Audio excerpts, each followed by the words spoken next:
Jak to, že máš u sebe zbraň? Takže ty si sedíš venku ohně, tady se všude střílí, máš zbraň a tvrdíš mi, že nejseš nevinný a že ty lidi neznáš. Je to tak správně? Ano.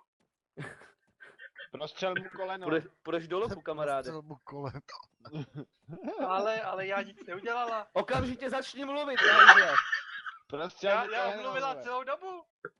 Já ti říkám, že tě tady zastřelím, jestli mi okamžitě neřekneš, co to bylo za debily. Já Ale neznám. kápo je černý. Kde má Taliban svoji základnu? Kde mám kompas? Funguje to, řvi na něj dál, za chvíli to prozradí. Kde mají povstalci své skrýše?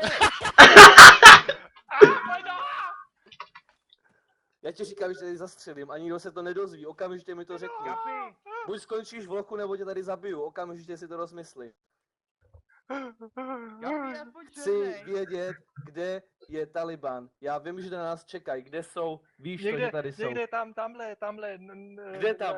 No, Když tak má tam? druhou nohu a druhý koleno, jo, kdyby ti došly nohy. Kde tam? Řekni, ať ti to ukáže v Ty tady mapě. bydlíš, ty to tady znáš, okamžitě mi řekni, kde tam.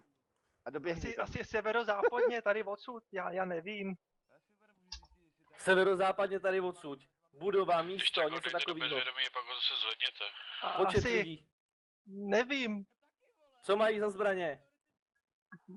Jak jsou oblečený? Mluv do prdele, nebo máš druhou nohu, já ti uříznu, já ti to přísám, že ti uříznu. Já mám jenom jednu kouli.